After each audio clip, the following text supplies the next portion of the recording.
Welcome, everybody, on this glorious June day. I don't know what the weather is like for you, but it's beautiful for us.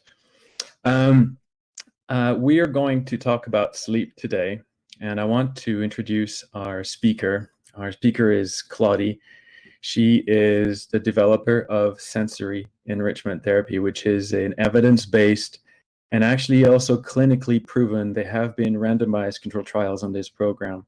So sensory enrichment therapy is a way of using hands-on activities, new experiences that are going to induce an elevated state of plasticity. And that's going to increase brain activity and increase brain development to have more complex connections in the brain. And we've been using that to help our clients with their sleep issues. In fact, sleep is one of the top 5 areas where parents report the most progress in the first few months of this program. If you look at our testimonials, you'll see that most of them referred to sleep being one of the first things that happen. So today we want to give you some of the best practices that we're familiar with, practices that don't have necessarily anything to do with enrichment, but also at the end of the presentation, we want to share with you some of the exercises that have helped, that we've used with our clients. Every client has a custom program.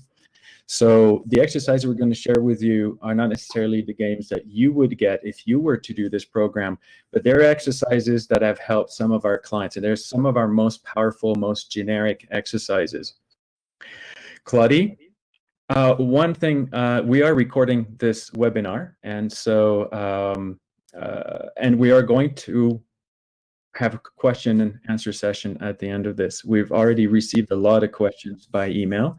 During this presentation, if at any point Claudie says or I say something that you'd like some clarification on, just mention it, and at the end of the presentation, we'll just go through the questions as they have come in. So, Claudie, the floor is yours. I'm going to start sharing the screen now. All right. All right. So, first of all, everything slows down. And we have a feeling that we are more and more comfortable, that our body is heavier and heavier. And one thing that the brain does for us, it switches off the way our brain processes sensory information. This is done thanks to serotonin. We're going to talk about it, and that will give you many answers regarding how your child deals with sleep and not sleeping. So we do not hear sounds as they are. They suddenly become part of a dream. We are not woken up by the feel of the blanket or the sheet. The only thing that works exactly the same during sleep is your sense of smell. That's why you will see later that we are using this as a tool for better quality of sleep and also to help our kids to stay asleep. So you have that list here. Have you noticed that as you fall asleep, like you can tell, oh, I'm falling asleep, because suddenly you have a chill. You're a little bit cooler. And then if somebody was checking your blood pressure, everything that is heart related and breathing related slows down. Yeah.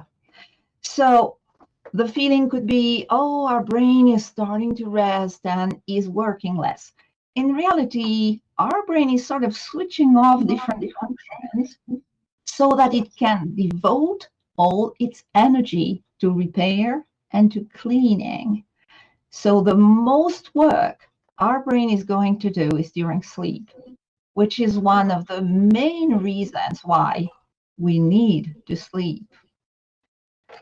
So, a little bit of a theory. What does sleep look like? So we have different times, different cycles. You have all heard of deep sleep and you have heard of REM sleep. What you notice here is that we have like pockets of sleep. It is not always duration. It's not exactly the same physiognomy, we could say. And it shows you that every now and then, over the course of the night, we have a little bit of wakefulness. Either we wake up just a little bit when we change position seriously, when we turn over. And this is exactly what happens as well with your kid. Just, we will talk about that when they have this very short moment of being awake and they just stay there. Yeah, they get to that phase 1 sleep and then they just don't go back into phase 2 or phase 3. But we've got some secrets to share. Stay here, everybody. So there is a theory that says that we need less sleep as we grow older. It is a fact that children between 2 and 5, or this little portion of time where so much is going on in the brain, children need at least 12 hours sleep. They do need that so that their brain can continue developing, can store learning, and less than that will show during the day. Unfortunately, less than that for you will also show during the day. Sleep deprivation is a real condition and it has devastating effects. The circadian cycle, this is sort of an inner clock that we all have, children and adults, that follows sort of the cycle of the day. We have levels of energies that change depending on the time of the day and different functions in our body. We, for example, need absolutely to go to the bathroom at a certain time of the day. I'm not sure about the reality of that fact, but this is just to show that we are made to function in a very healthy way and have the quality of life and sleep that is going to be making us always healthy. So let's look at components that make sleep a good thing, that is going to repair our brain and make us feel wonderful. The first element is light, because we do have this inner clock that is going to start sending signal that it's time to go and lay down. The light has this impact by being around us or vanishing, but it's also very important in this very interesting slide where you see a light bulb and the gentleman is looking at the light bulb. Look at what, in fact, is going on when you are outside. You are in the sunshine, and you want your child to be in the light of the sun at the best time, like 1 in the afternoon to 3 in the afternoon, which unfortunately is often the time when kids are inside a classroom. And during that precious time, our brain captures the light, takes it where it is going to be useful to create what you all know and heard about, which is melatonin. We create our own, this wonderful hormone that will signal, okay, it's time to sleep, and no, don't wake up yet. And a lot of parents are worried if they have to give melatonin in little pills. There is no concern much to have, of course, being reasonable, but you will get the pure effect of melatonin when it's yours, that your own brain has produced, and it will do it if you are exposed to sunlight. So that's our first hint. Maybe revisit the time in the day where your child is going outside. So how are we going to work on the quality of your child's sleep? That's really what we are going to start, even though I would say half of the question, and maybe more, were about what to do when he wakes up or when she wakes up. Well, let's work at, okay, how are we going to have the child sleep so well that he will not wake up? Isn't that a dream thing? And I have to say, I'm really, really happy when I get a report from parents who write in capital letters, first night in his life that he slept 12 hours in a row. And they are so surprised and so happy, and we are happy. We're not surprised. So we are going to discuss all these points, and hopefully I'll be clear enough, but don't hesitate, as Kim suggested, to stop me. So the first thing that you want to be doing today, okay, you can start tomorrow if you want, or those who are already overwhelmed. Take notes. You want to understand what kind of poor sleep is this child having? What time does he go to bed? What time, unfortunately, does he wake up? How long does he stay awake? But you want also maybe to take notes such as what did he eat that day? What activities did he have? We're going to talk about it. So simple notes. You don't need to be writing a journal, and you don't have the energy for that.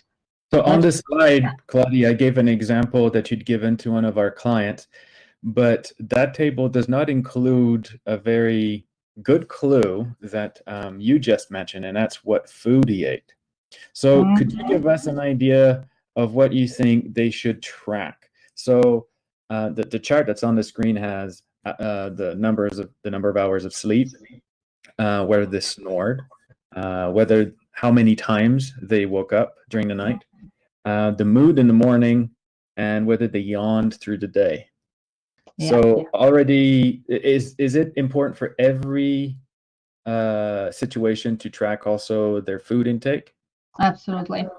Well, there are two elements that be very important that parents will track for a week, and then they will hopefully make changes after listening to the advice I have for you regarding food and level of exercise.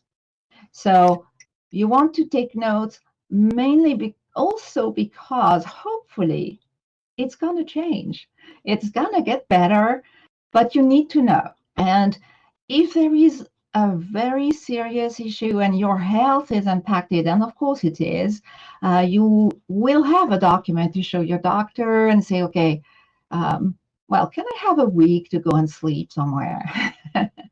So now that gets very, very serious, and talk about the brain chemistry. We, with Mentability, talk a lot about serotonin and dopamine. Why do we talk more about those two? Simply because there is a ton of research about what kind of sensory information, sensory input, sensory stimulation is going to raise the production of serotonin and the production of dopamine. Claudie? Yes. Do you want to explain what serotonin and dopamine are? Oh, I will. I would love to do that. You know me so well. So, which slide do you want me to? No, just to explain. Okay, you just threw some names. Yes. We should probably explain to parents. Professionals attending this webinar probably know, but if you don't know, serotonin and dopamine are hormones and neurotransmitters that the brain uses to control certain processes. So you explained already a little bit. You said they are hormones, they are messengers that take communication, take an information from one cell to the next. So if you look at this slide, you have a person. This is how typically things are diagnosed. Observation of the person. What I do when I do an assessment, and I am happy to welcome a new family with a platinum plan, I do not do observation of the child. I do observation of why is the child doing that, looking at what brain activity is disrupted. And then if you know that one part of the brain is not doing the right job, this is why, for example, eye tracking is poor, then you focus on the cell.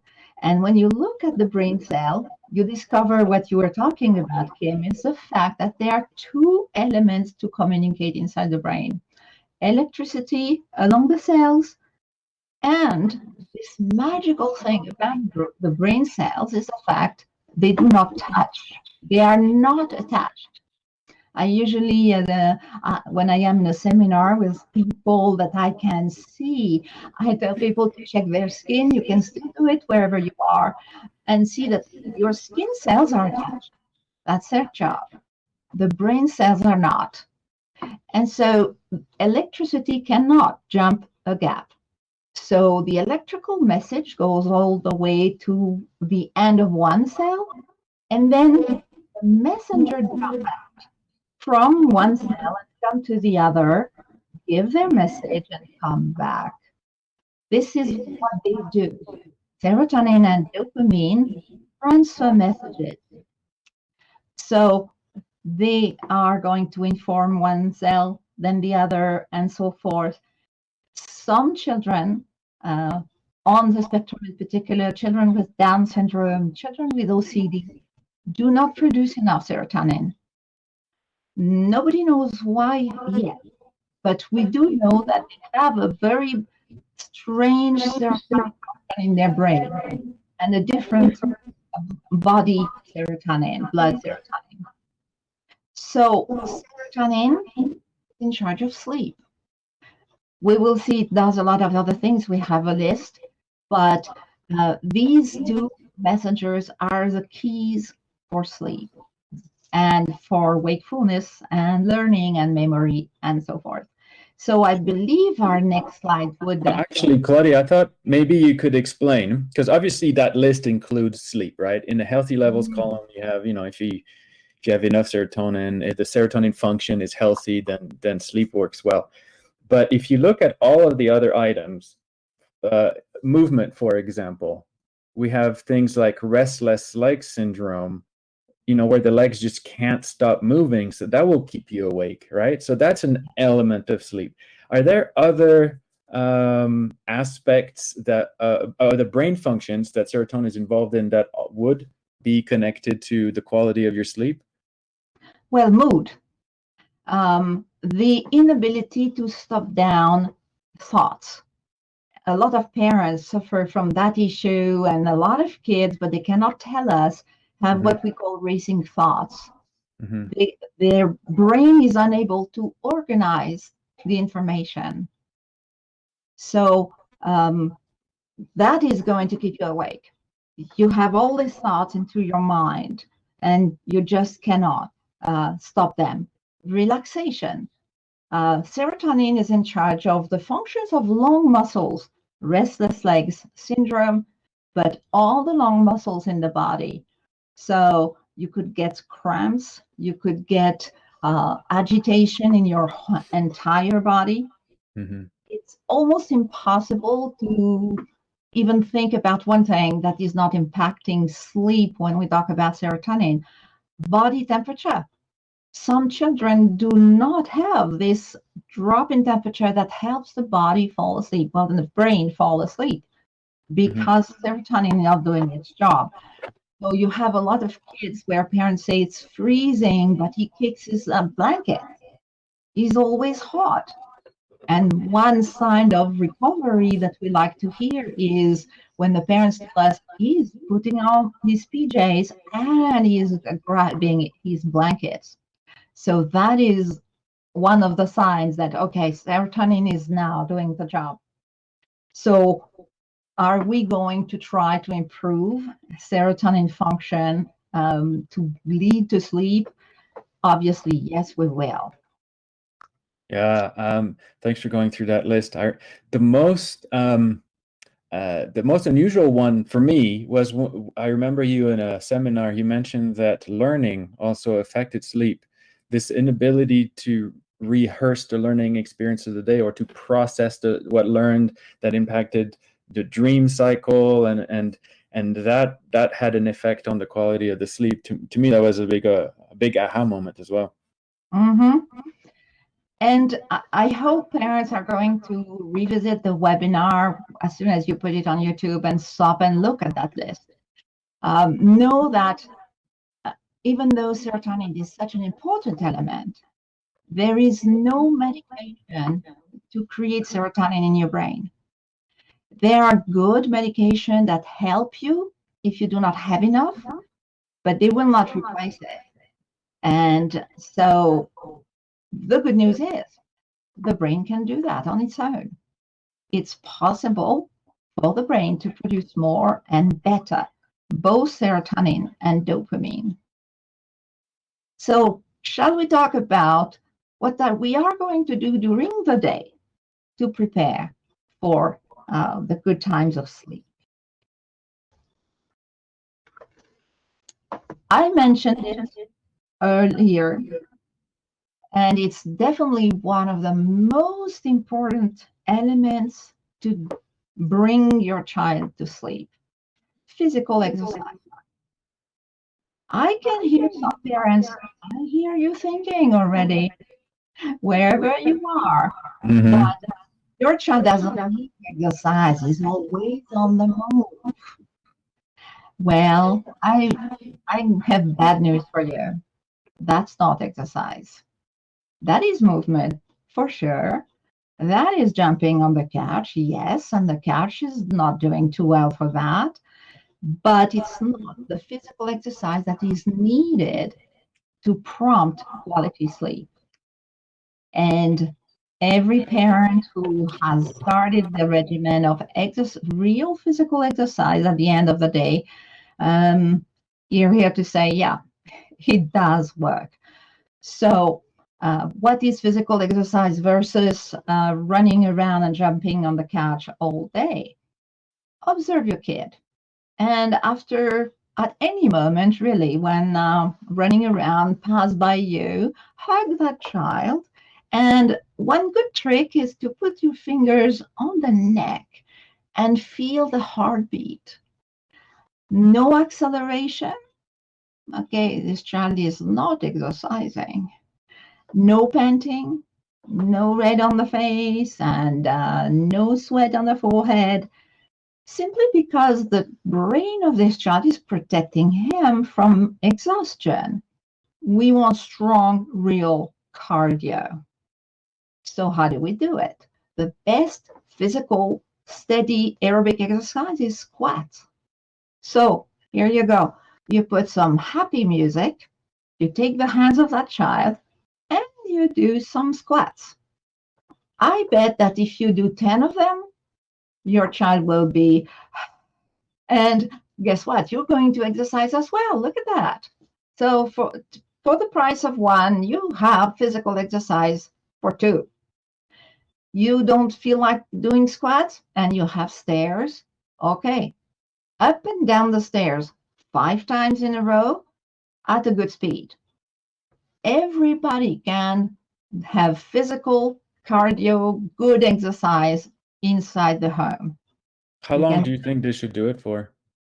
Well, I suggested 10 squats. I think that 10 minutes of good physical exercise is completely sufficient at the end of the day.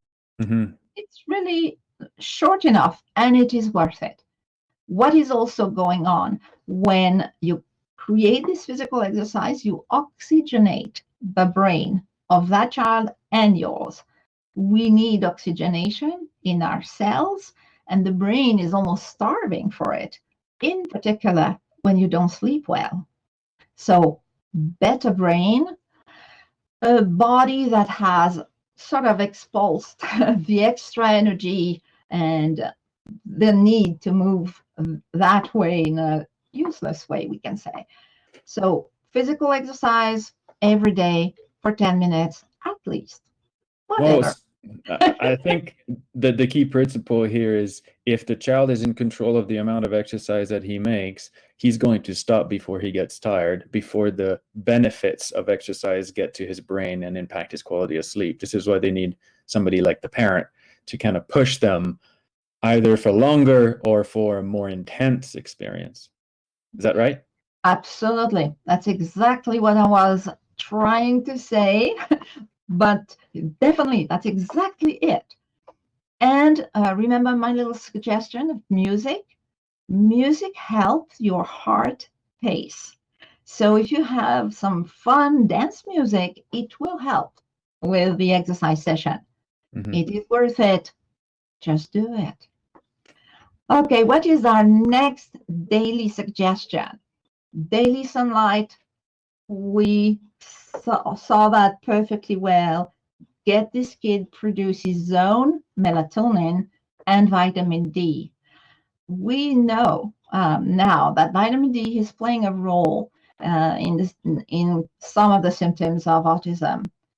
They may have a deficit, but the vitamin D that you take in pills is a little bit like melatonin, will never do the job as well as what you do with your own body. That reminds me of seasonal something Yeah. depression, Mm-hmm. Yes, where when you get in the winter time when you have less sun, some people are sensitive to that and their mood deteriorates. And it's absolutely. just a question of how much sunlight they've been exposed to. Yeah. Let's talk about removing obstacles. What are the things that are happening between your child and sleep? Okay, now we're talking seriously about we are in bed or almost there. First element to a good quality of sleep. And remember, I said we want to have the child sleep really well. That will prevent waking up. So that's what we're talking about. Very, very minimal light. Some kids are uncomfortable. You can put a little light in the hallway, put a little sliver of opening of the door, prevent light inside the room, because we want that circadian cycle to play for us and really keep us completely at rest. I have sometimes recommended to parents to just obliterate completely the window with a piece of cardboard, because you cannot have blinds that are perfectly hiding everything. And a car passing in the night somewhere even far, and there is a suddenly light on and off, and here you go, your light sleeper is awake. So work on the absence of light. The second thing is sound. Very few houses are perfectly silent, and you have the buzzing of the fridge, and maybe you have the neighbor's dog who has a pesty mood and is barking. All kinds of sounds that, as I mentioned, are not at first front processed by the brain, except for the child who is not having enough serotonin. That poor child, unfortunately, is perceiving all the sensory information almost at the same level. So a lot of parents use what is called white noise.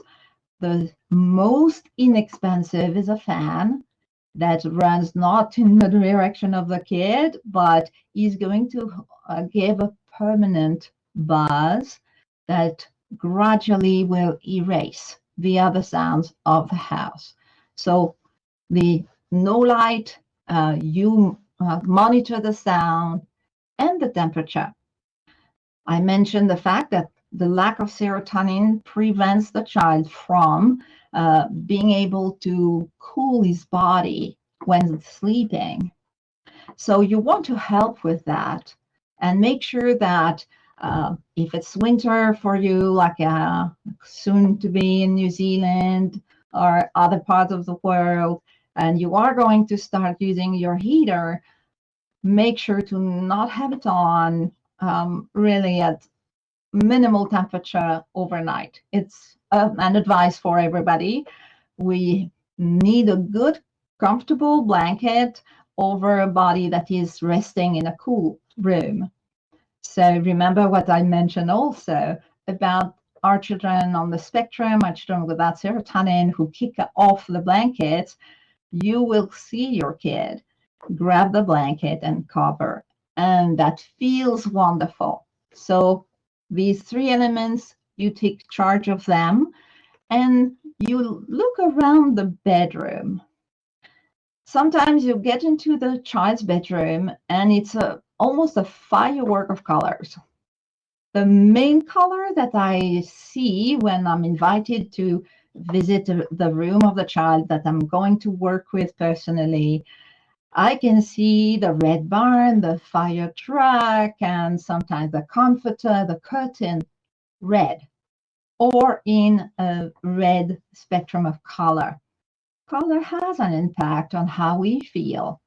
And there have been limited but good research on the impact of color on our mood, red being irritating, while they did a study that was rather cute, that was done in, well, the place is not cute, it's a jail. And the people there were extremely anxious and aggressive, and they did not really know what to do more than what they had. So they changed the color of the main room and they colored it in a pale orange. The aggressivity decreased by 70%. So let's use the color to our benefit. Light blue, light green, light pink or light orange, and a minimal of dynamic colors. That's the place where you are going to rest. So you don't want the kid to come in and energy is back. Maybe you have 2 or 3 big trunks, white ones, and you put all the toys in there at night. There is limited amount of stuff around, and everything that's there is of a color or a shape that is inviting for relaxation. That's a change that maybe you'll do over the weekend, repaint the room. So now we're going to talk about the precious bedtime routine. I am going to give you suggestions that we recommend for all parents. Some of those things you are doing already, and some I hope you are going to start because they do work really well. So we mentioned just briefly the food amount, and I'm not sure the little boy on the picture likes his milk. That's not a face of yummy. So tryptophan equal production of serotonin. So already by bedtime in the routine, you have warm milk with a cookie, because the two need to be working together to produce tryptophan. Maybe at dinner, we had a snack with a slice of turkey. Think sugar, even though the urban legend says that children who eat sugar do not sleep, are full of energy. Our brain needs a lot of sugar. I'm not saying lollipops and ice cream or any processed food that is feeling really sugary. I don't ban them. I'm not saying it's bad. I'm just talking about fruit, honey. There are all kinds of healthy sugar that the body is going to absorb the right way and will feed the brain for the work it's going to do at night. So are you saying to eat fruit? Yes, I am. Banana, how do you say it? You turn it into mash. I don't know what is the word for that, with a fork. Anyway, yeah, you whatever with the fork, your banana, and put half a teaspoon of honey. You have a delicious snack that is perfect for bedtime.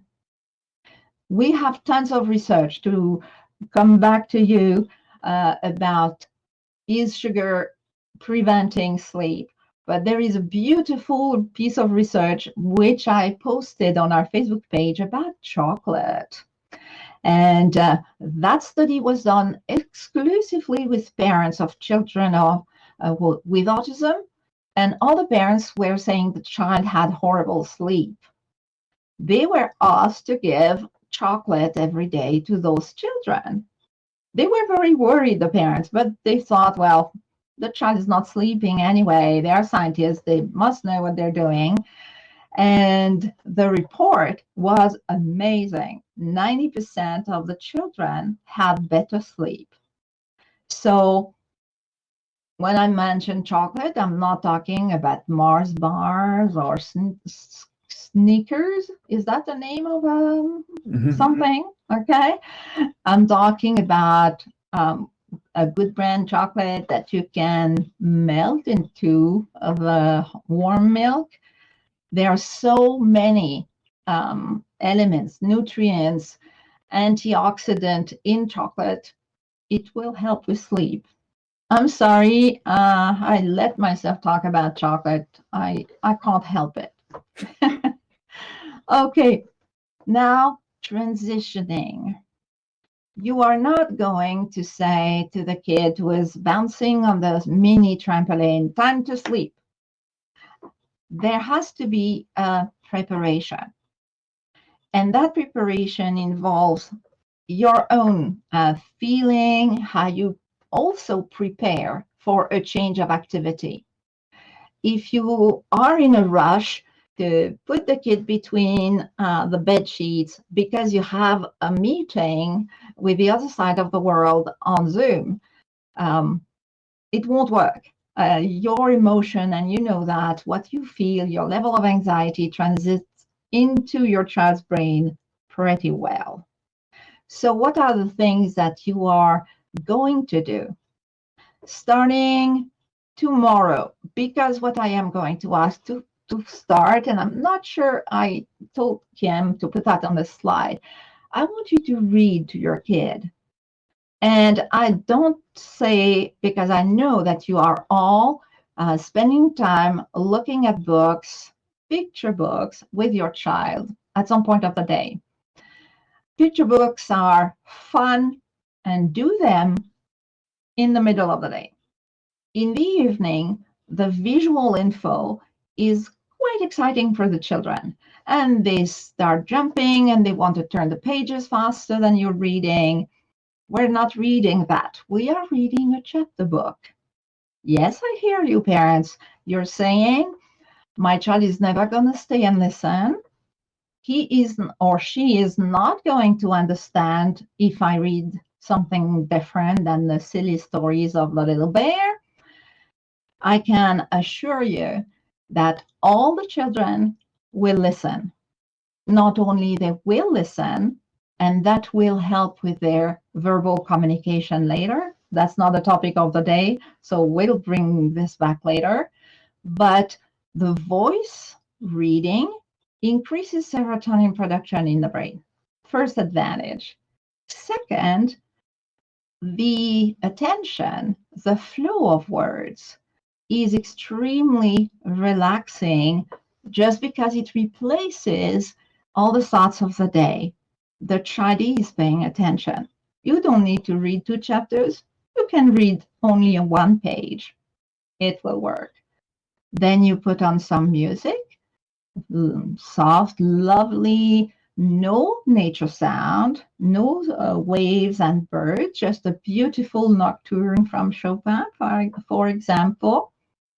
And you give your child a hand massage and a foot massage, just for 2 minutes. Your child may resist the foot massage because it's very sensitive, and if you did not do it before, you may have to get that in the habit very slowly.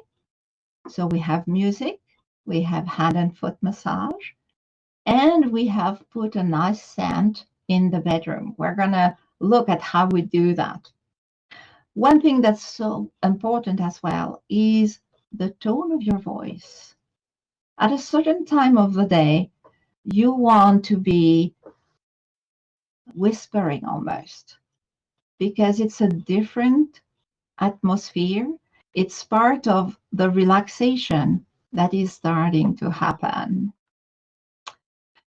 So the transition, you can help your child with visuals. A lot of parents do that That's not my favorite. I prefer all the things that you are doing slowly that bring the child towards sleep. But it's not a bad one either. So, is it going to help your child, your baby, if he sleeps with you? And we have this nice slide saying sleep with mom as a question. There is a problem with it, but it does work. The child can smell you, and there is this beautiful touch. And against you, he can hear your heart. Nothing is better for babies. And Kim, do you want to read this beautiful African saying? A child who never slept under the cover with his parents will never be complete. Isn't that absolutely magnificent? We have quite a number of moms in Sudan and Nigeria. And I love working with them because they laugh all the time. They are so happy. And I'm very proud to say that one of my friends in Nigeria named me a real African woman. I'm proud of it. So for those who are only listening, take the information and you with serenity. Okay, sensory enrichment to help the brain.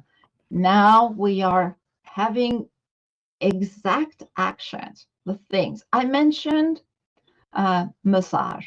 It is a real part of the bedtime routine and of the bath time routine and even of the reading routine in the middle of the day. You want to use something that smells beautiful, that your child enjoy, and smell and soft touch will boost production and function of serotonin and dopamine. Those two guys that do almost everything for us, from mood to sleep to learning.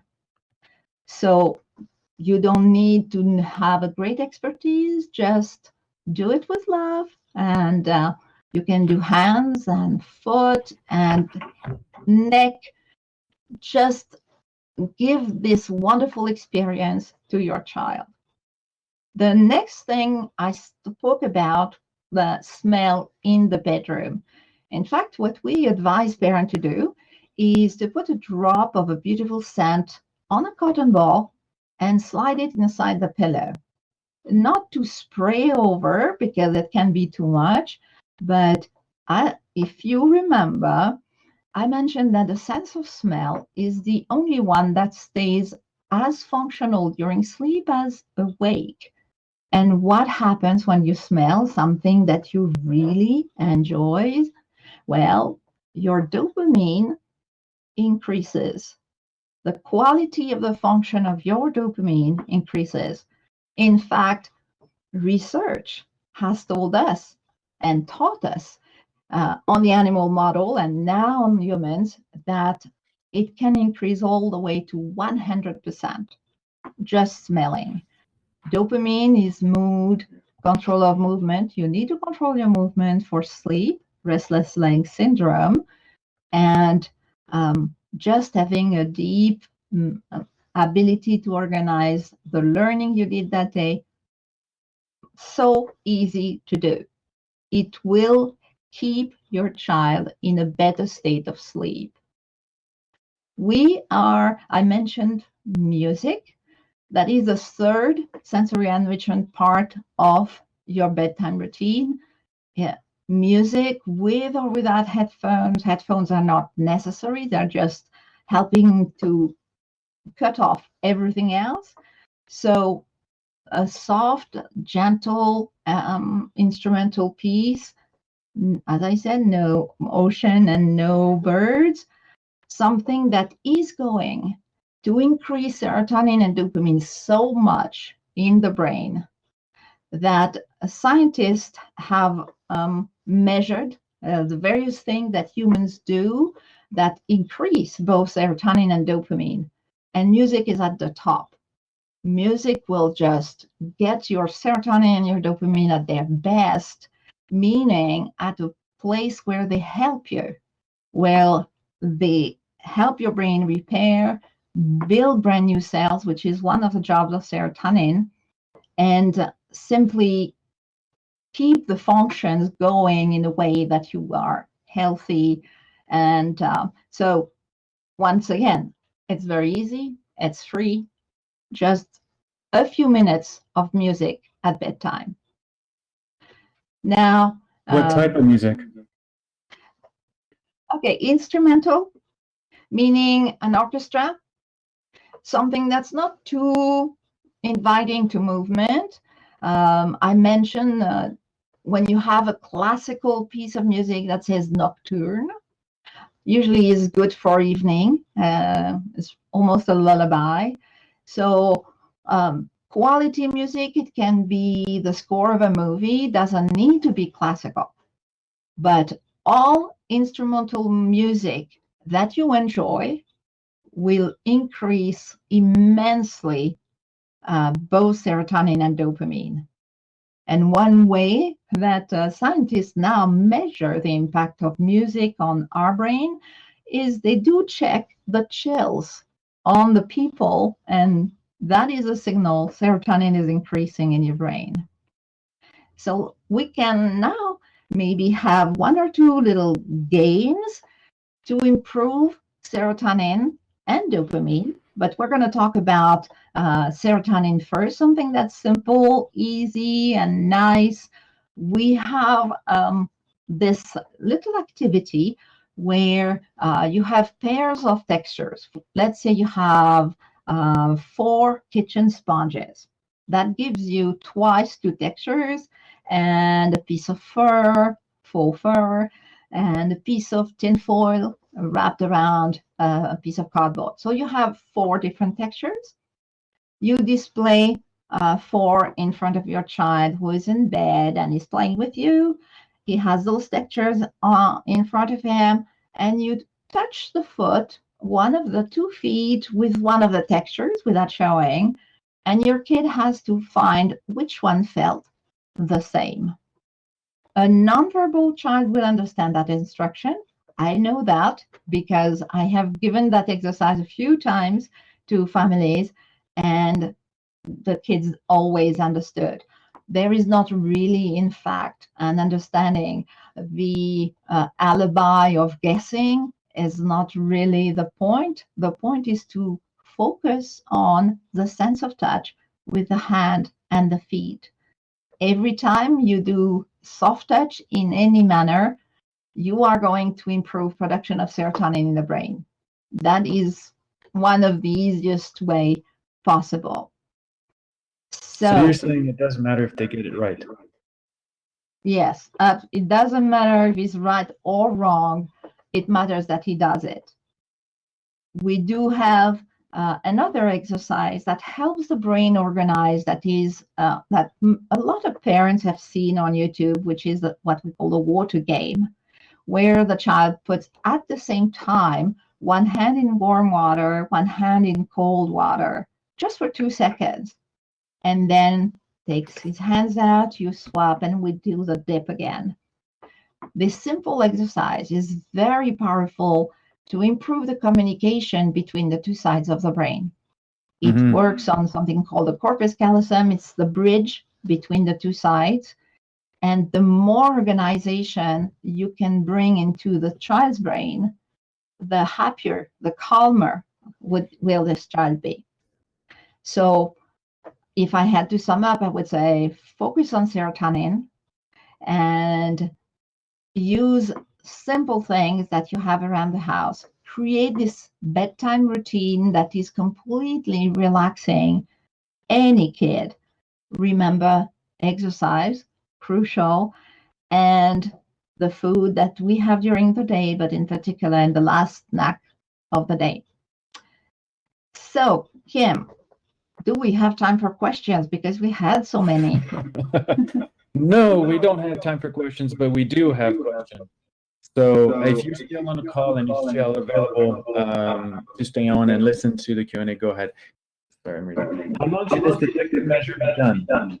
When will the kid get used to real-world situations to sleep? If you focus on the production of serotonin, it will, I can say within a month, your child will have acquired a new pace, a new rhythm, and a better quality of sleep.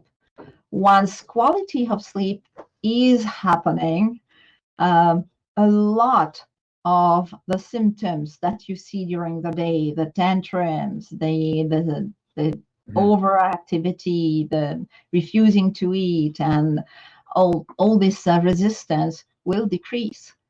And so it's a beautiful non-vicious circle where, thanks to the small activities of sensory enrichment, you spread around the day. Today is not to tell you all about the therapy, because already we are past the time and we spoke only about helping with sleep.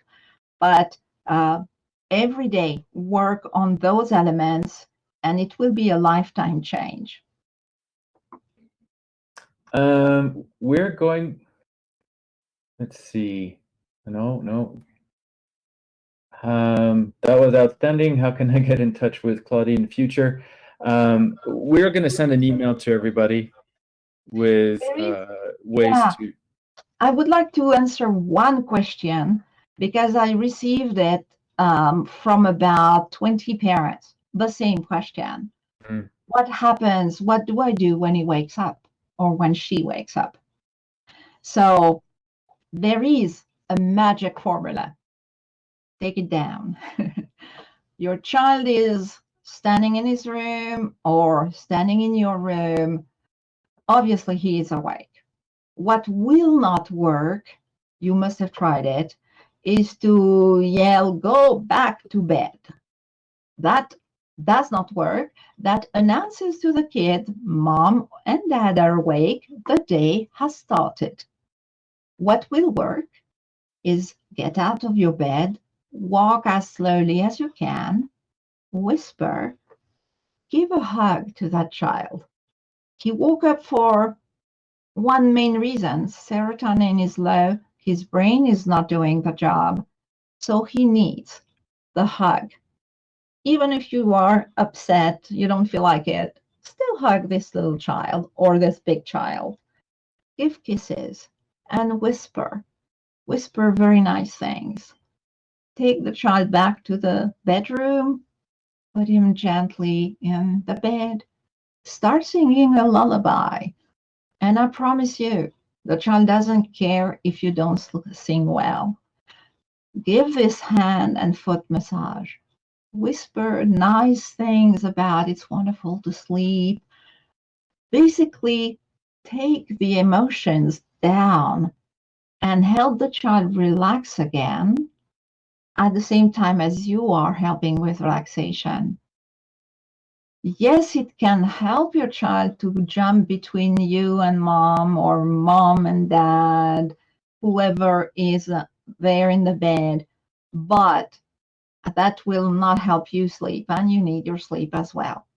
So the next best is laying on top of the blanket near your child. Keep on cuddling and giving little back rubs, then move away. If the child is still kind of tense, take a chair, sit by the bed, put your hand on his shoulder, maybe rub his tummy or rub his back. Soft touch, gentleness, calm is going to repair this moment of panic. So that's my magic formula. If he or she wakes up, it will work. And what if it doesn't? What if it's a night terror? What if he's ready to go and jump on a trampoline again for the rest of the night? Yeah, because the sleep is not organized, there are chances that he or she will want to stay up. You close the door, you tell the kid, okay, you can keep moving in your room. I'm just going to stay here and wait. You can put your music back, have the child come near you every now and then. And we have this thing that we did not discuss today: smell and gentle back rub. Do Mhm. it every 10 minutes and gradually the brain will win and the child will return to bed. It may take a few days, but if you respect that kind of practice, the waking up will disappear. So it's worth doing it for a few nights. I'm seeing a lot of questions that were sent to us by email yesterday. I think I'm counting 17. A lot of them covered, what happens if he wakes up in the middle of the night, but we have some other questions there, and we really just don't have the time to cover them. So I think what we're going to do this time is when we send that email with the link to replay the video, that we'll also include the written answers to the questions that were submitted ahead of this webinar.